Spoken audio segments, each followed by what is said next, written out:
Anyway, thank you very much, David, for inviting me, and I'm sorry I can't be there in person. I've been struck down by various things. And if I suddenly disappeared, go off somewhere, I should be back, don't worry. So, once again, thank you so much for inviting me, and I'm very sorry I can't be with you. But delighted to do this because David works so hard, and all of you work so hard in the community of BDD, and so I wanted to talk to you a little bit about compassion.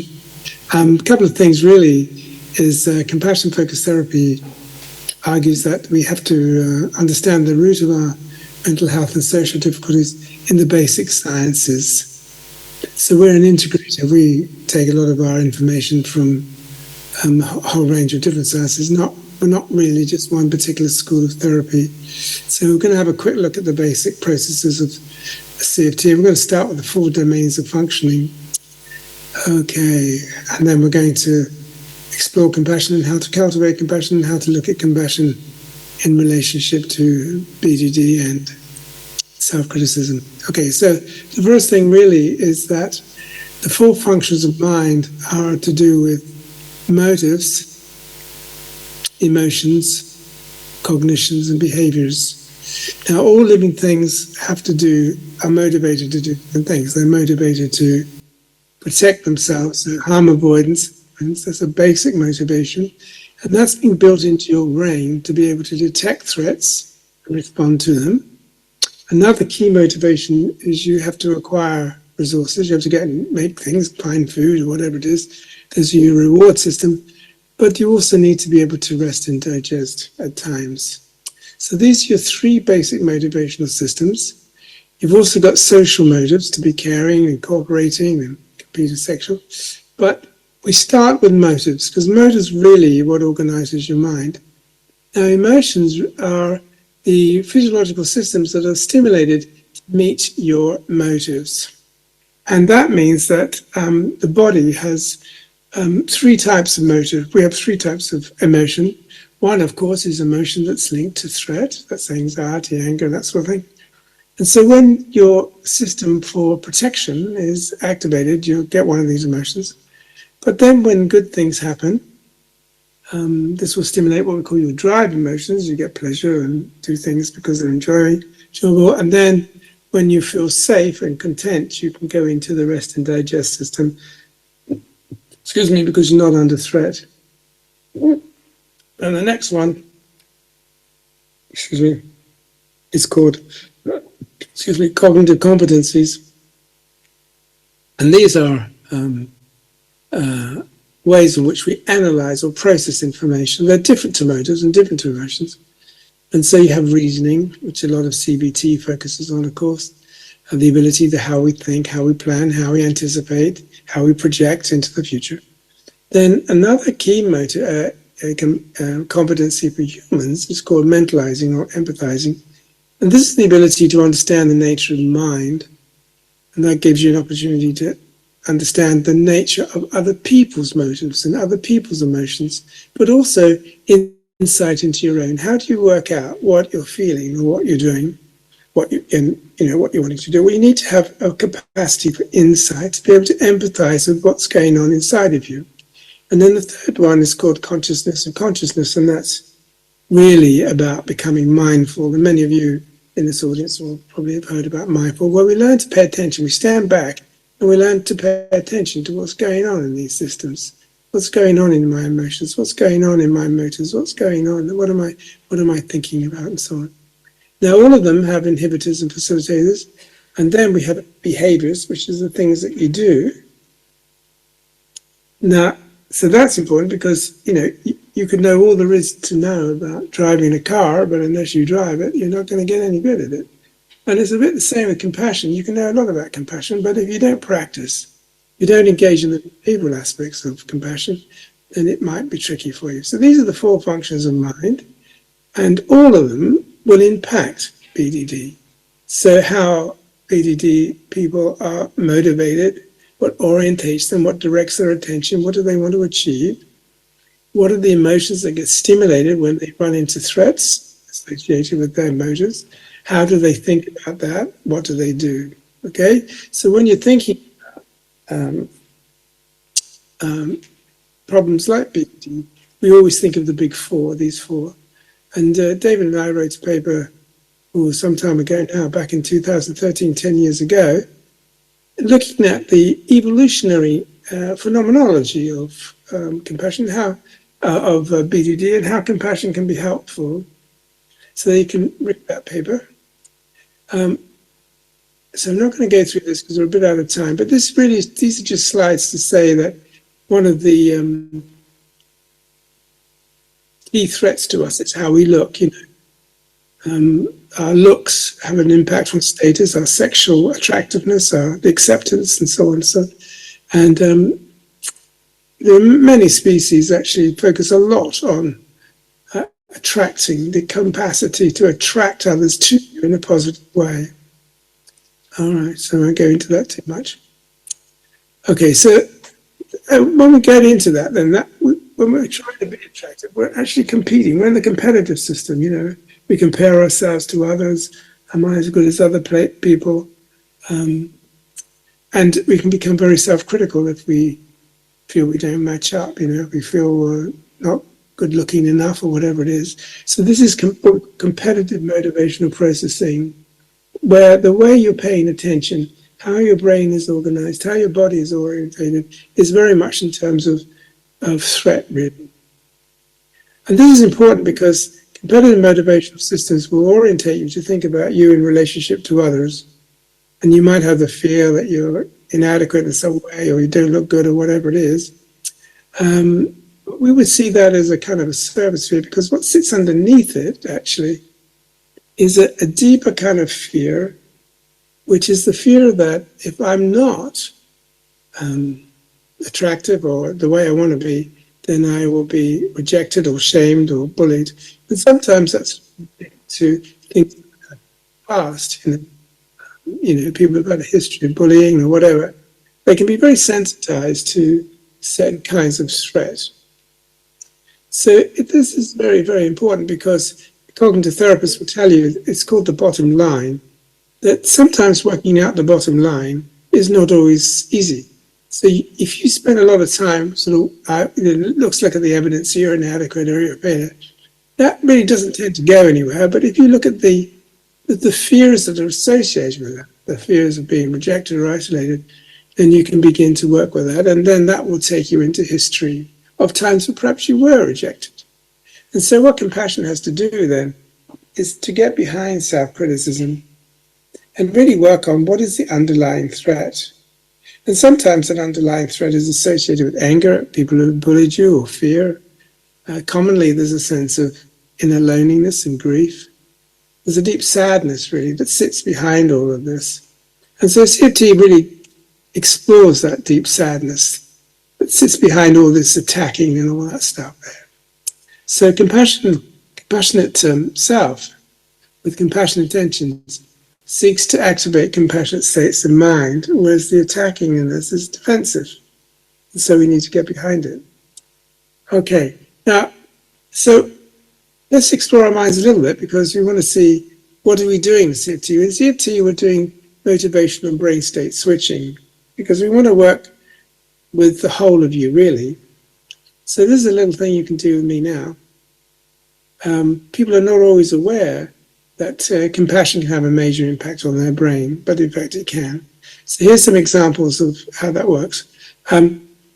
Imagine you're laying in your bed and you're worrying about something.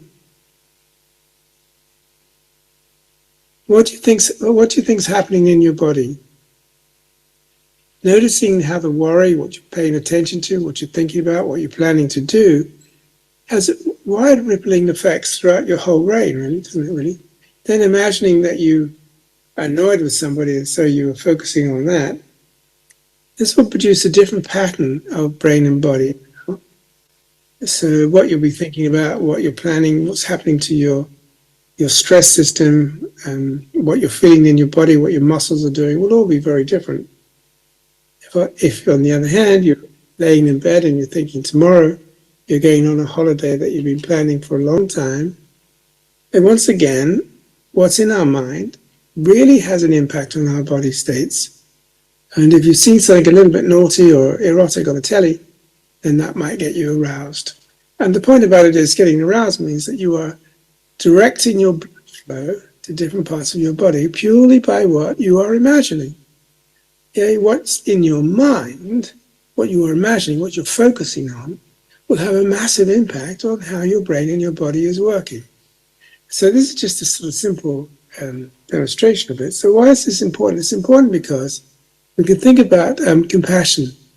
So imagine you were worried or upset about something and you talked to a friend and they were really helpful and you felt understood. And so you're laying in bed now reflecting on how pleased you are to be with your friend. Now, that will stimulate particular systems in your brain, which are the compassion systems, which have an impact on how your body and your mind is working. So you can imagine that the feelings that you're going to be having, what's happening in your body, is going to be very different than if you're laying in bed worrying or focusing on anger. And we can also turn it around and say, supposing there was a friend of yours that was really upset and you were able to help them and they were very grateful to you. So what would happen in your brain and your body? So we know then that what we focus on in terms of our motives and where we want to be and our intentions have a very major impact on how our brains and our bodies work. And this is just a very simple example. There's a lot of data on all of this stuff. Here's another example. Imagine that you are very hungry and you see a fantastic meal that will stimulate your stomach acids and so on. But equally, you could just imagine it, couldn't you, really? And the point about it is the imagination will stimulate the same physiological systems as the actual event. If you see something a bit erotic on the telly, that will stimulate arousal. But if you just imagine something, you can redirect your blood flow to certain parts of the body. It's quite amazing, really. Now, the problem comes here. This is the big one. If somebody's bullying you or threatening you down, that's going to stimulate fear and depression and anxiety and upset and everything like that. But we can actually also do it to ourselves. We can be very angry and put ourselves down and hostile and disappointed and so forth. Now, when you do that, you're going to be stimulating these brain systems which will generate fear and anxiety and depression because it's wired up to do that. You didn't wire it that way. The brain is wired by nature to do that. So once we realize just how powerful the way we think and what we imagine is on our physiological systems, and it's quite specific, then we can see that we have ways of thinking or focusing which really can be quite harmful to us, actually. And of course, the point about it is that if somebody is kind and supportive to you when you're struggling, okay, so they're kind and supportive to you, you're going to feel a lot better, aren't you? You're going to feel safer and encouraged. If they're critical, they put you down. Whereas if they're empathic and understanding and supportive and so forth, you will have a very different feeling. So the key point is, of course, that we can imagine that. We can actually create those in our own mind. We can create those brain states. Practicing generating compassionate brain states, we're going to be generating a whole range of physiological systems. And that's what we want to do in CFT. Okay, so this is another way of saying that, really.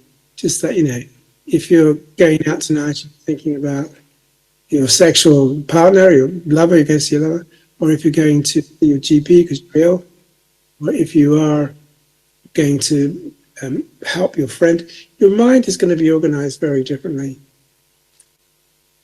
Okay, so let's think about what do we mean by compassion, because compassion, people can get compassion completely confused. And I have to say there's a lot of things on the internet at the moment that's not very helpful. Compassion is not about love. It's not really even about kindness. It's different to that. Kindness will help compassion, but you don't need kindness to be compassionate. So bring to mind a friend, somebody you really like. Just think about what it is you like about them. Maybe tune into memories that stimulate feelings and so on. Okay. So now imagine that using your empathy, your friend gets a letter to say they have to go to hospital but they're frightened of hospitals.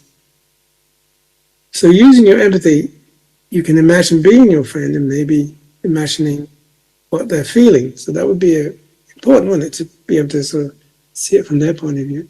So they phone you up and they say that, I am so frightened, I can't go because what am I going to do? I'm supposed to go to hospital for this operation, what am I going to do? And we often ask the client, so how would you be with your friend? And the client usually says, oh, well, I try to understand them, that's really upset. And then you say, oh, so you'd be sensitive to their suffering. And people usually say, yeah, of course you would. Yeah, when people are struggling, you are, aren't you? So then, how would you be helpful? Okay, so the thing is that people would then work out ways to be helpful. And typically clients will say, oh, well, if I could, I'd go with them, you know. And you say, well, why would you do that? Well, because if you're frightened and you have somebody with you that cares about you, that makes it so much easier, doesn't it? And that's the point. That is the point of compassion, okay? That helps us that we are sensitive to suffering and we try to do something about it. And that means that we need both courage and wisdom, because if you're going to step into somebody's pain, you've got to do that courageously, and you also need wisdom to know what to do. And so that then leads us to our definition of compassion, which is sensitivity to suffering of self and others, trying to alleviate and prevent it. Now, this is important because these are two quite different processes, and they actually operate quite differently in your brain. When you're paying attention to suffering in yourself or others, your brain is in a different position than when you're working out what to do. So keep those two things separate, clear in your mind. And there it is again, same definition. Okay. Now, when we stimulate compassion, we're also stimulating a whole range of physiological systems that I'm not going to go into because I haven't got time. But again, when we're stimulating compassion, we're not just stimulating cognitive systems, we're stimulating these complex biopsychosocial systems. So let's just have a look quickly then about how we can do that, and then we can see if we can do a little demonstration for you. So you're wanting to stimulate this pattern in your brain, this motivational pattern that's associated with these physiological systems, the vagus nerve, oxytocin, frontal cortex. So one of the ways in which we can do that is to use our body to support our mind. And there are postures and breathing techniques that will help to stimulate the vagus nerve, which supports the compassion. So I'll just do this with you now very quickly. So lift your shoulders up and back, okay, so that your chest is open and there's a curve pointing inwards in your back. And then, so this is the posture, because when you're all crunched up, you can't breathe properly. So you open your chest, and now we're going to breathe at about 4 breaths per minute. So breathing in for about 5 seconds, holding for 2, and breathing out for about 5 seconds. And as you're breathing in and breathing out, just focus on the sensation of your body and your mind slowing down. So I'm going to leave that with you for a bit. So deepening the breath, slowing the breath, and focusing on the breath as a way of feeling you're slowing and becoming stable in your body. So I'll let you do that for a little bit.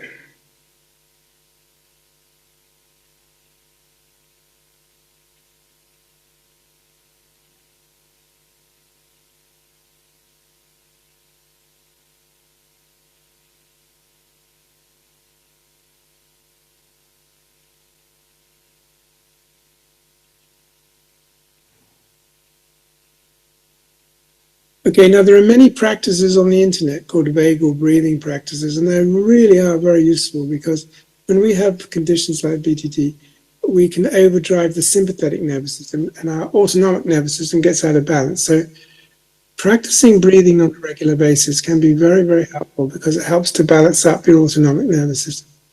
There's all kinds of movements, yoga, acupuncture, these are all things that can help the body to move, to stimulate the logical mechanisms, brain states of compassion. Then the next one is really thinking about the qualities of compassion that you would like. You know, if you could be the most compassionate person you could be to yourself, what qualities would you have, right? Or would you be? So we create a vision and an idea of the self we would like to be. because you can't move anywhere until you've got some idea where you want to move to, don't we? This thing. And then we practice step by step, moving step by step. So not taking big leaps, not being too realistic. So it might be, for example, you decide I'd like to be a bit more patient or a bit more tolerant. So if we were in therapy, what we'd do is say, okay, so how are we going to practice being tolerant over the next week or being more patient? I'd like to be more friendly. Okay, how are we going to practice? I'd like to be more assertive. Okay. So we would pick on the qualities that the person believes will help them be caring of themselves and others, and then helping them to do that with a genuine intention that this is not to just get rid of something or whatever, but it's a genuine intention to be helpful. And we also help people think about the concept that the human brain is actually very tricky, because the way it's evolved, it's got all kinds of problems.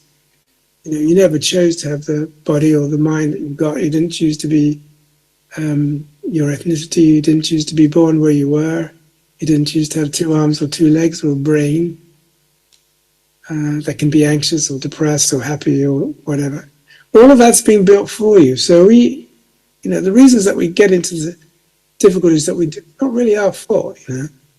Our brains are potentially capable of creating some pretty terrible stuff. For others as well, we can be very aggressive, but we can also have all kinds of mental health problems because of the way the brain is designed. So that's quite an important aspect of understanding compassion, because we have compassion for the fact that we all have tricky brains.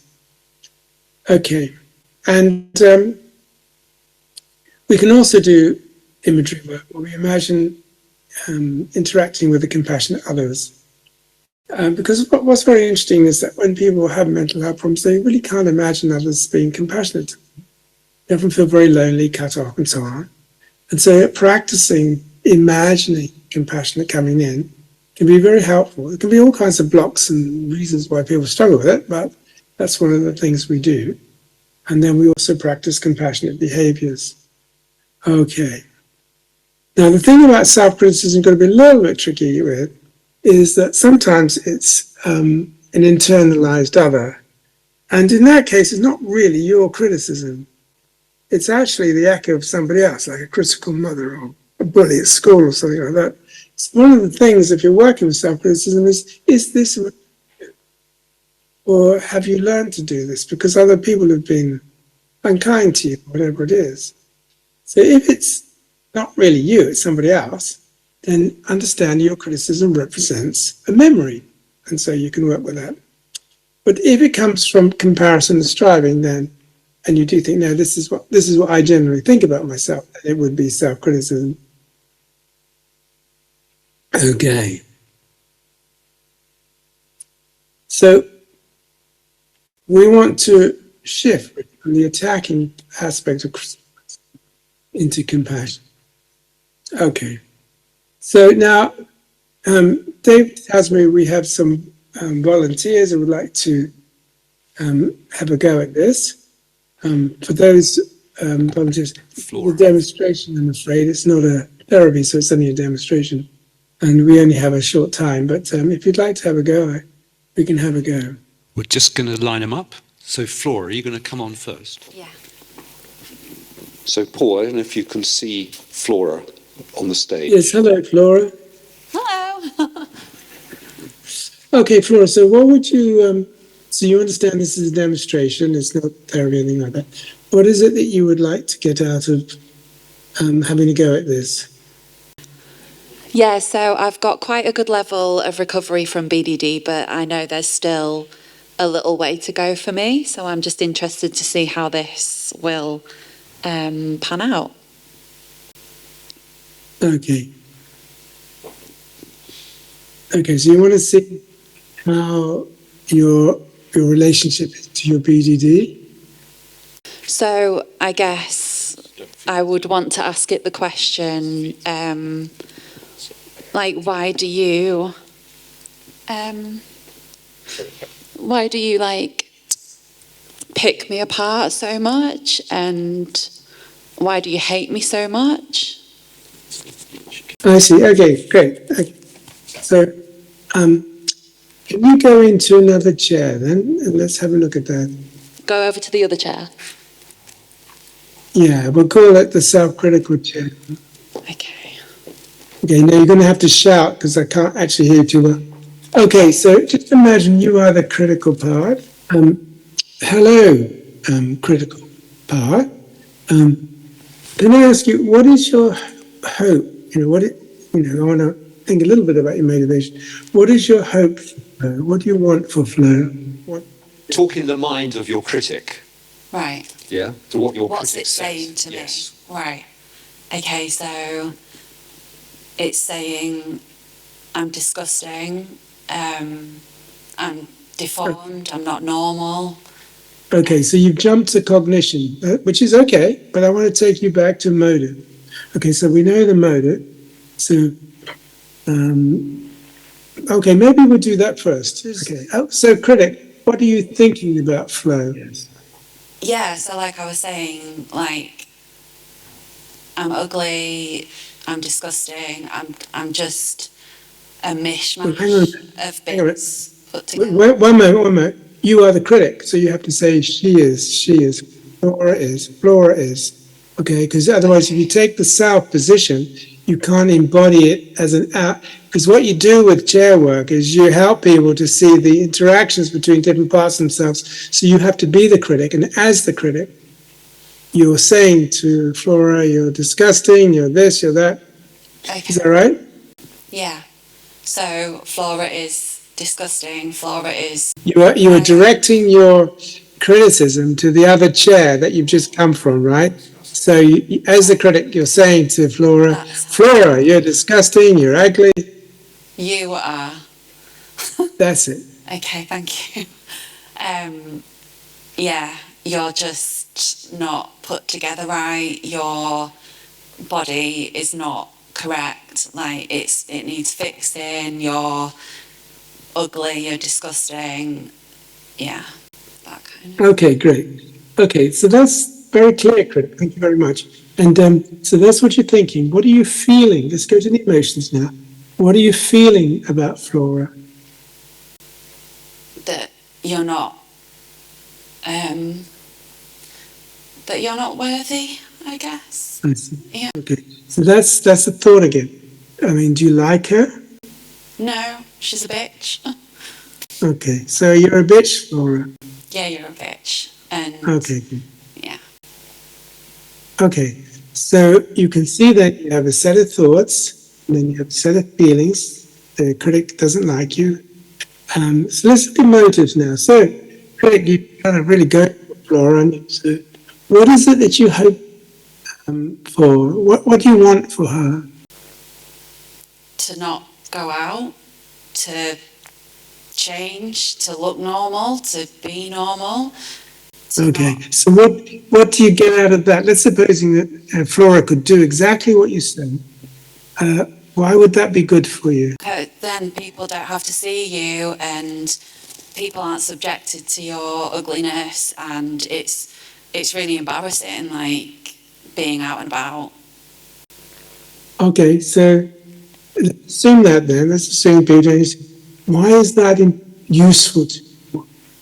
What does that do for you, critic? So I win, and yeah, you don't enjoy your life, and you feel like shit, and you are worth nothing. Okay, so you're coming back to that again, but what's underneath that in a sense? I mean, so you want to make Flora feel like shit and so forth. Okay, you can do that. I understand that. But what's in it for you to do that? What do I get out of it? Control. Okay, great.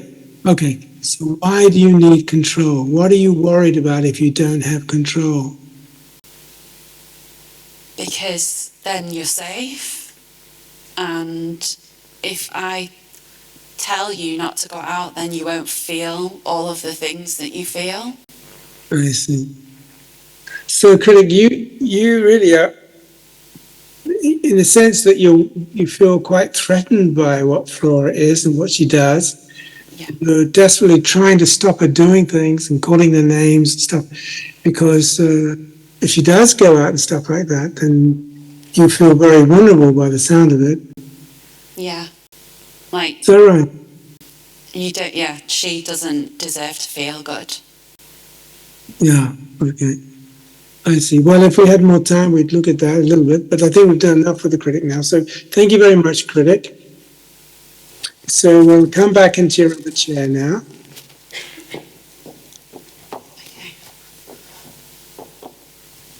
Okay. So when you hear that, there's a part of you that says those things, that you're ugly, you're horrible, and so on. And how does that leave you feeling?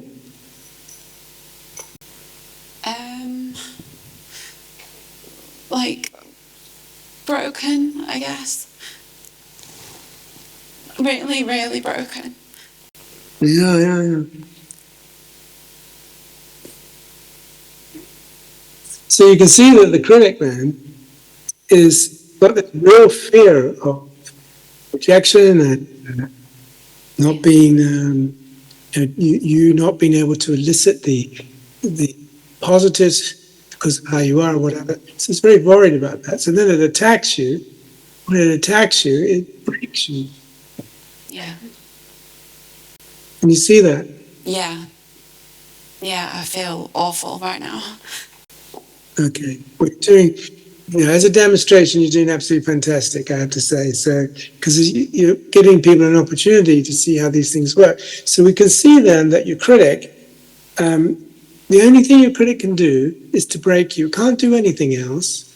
And so we need to find another way of working with your critic. Okay, we're going to call this your compassionate mind. Okay. All right. So now you need to stand out, walk about, and move out of that state of distress. Because basically you're engaging with different brain systems, right? So your attacking system is turned on your anxiety system. Okay, that's what's happened. So normally what we would do is we invite the person to get up and just move out of that anxiety and sense of brokenness. So just break off it.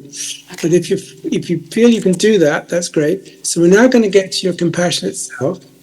Okay. So this is the self that you'd probably be with other people, I suspect. So just for a moment, just sit up straight, shoulders back, really slow your breath, ground in your breath.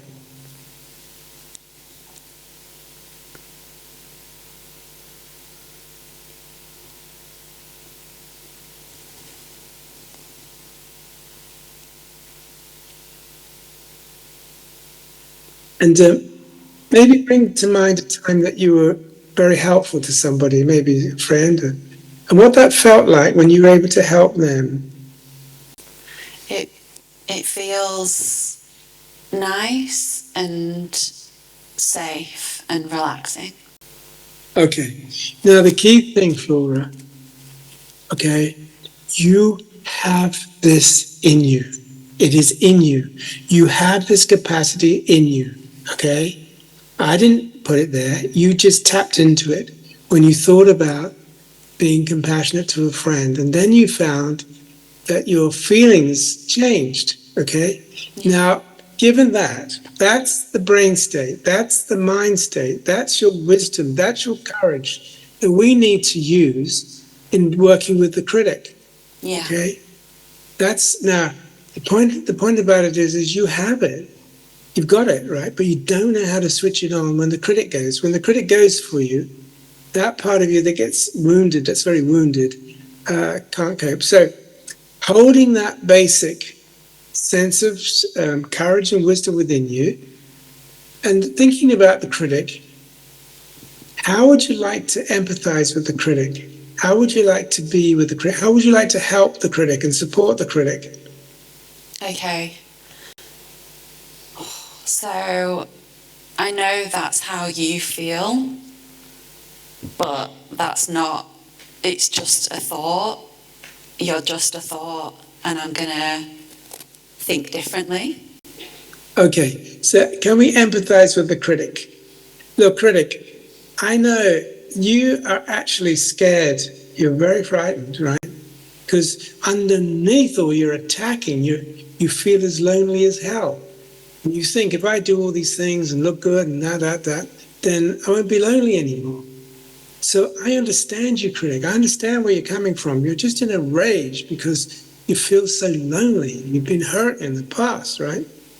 Yeah. Can you say that to your critic? Yeah, I suppose I understand why you're saying these things in a way, because you've learnt that and you've been told that and you see that every day.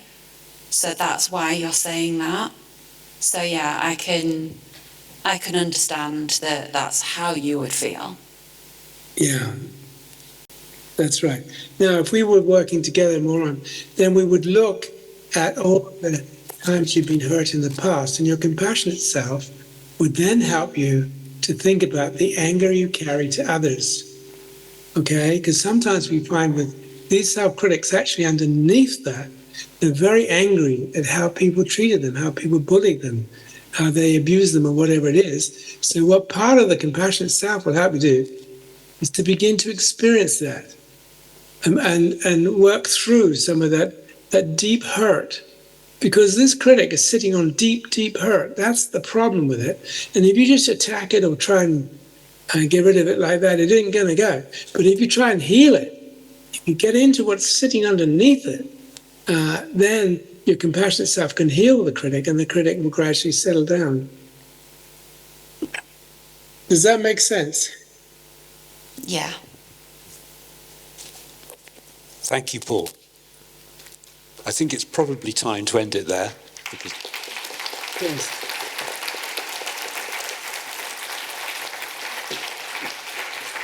Thank you very much, Flora. That was a brilliant demonstration on your part, and it shows how we can get locked into these very hostile self-relating. But if we stand back from it and see that, rather than get caught up in the attacking, you're ugly, you're stupid, you're an asshole, or whatever, we can stand back from that and realize underneath that is a lot of hurt and upset. And that's where compassion goes. Compassion goes to the pain. It doesn't fight with the critic or try and dismiss the critic. It takes the critic very seriously, but it's an injured, just like, with children, when they get injured, then they can become aggressive. So that's your compassionate wisdom. That's sitting underneath this critic is a lot of pain from wherever, and your compassion will try and help the critic with the pain it's sitting on. So thank you so much, Lauren. And we wish you well, Paul. Okay, thank you, David. Thank you. Goodbye, everybody.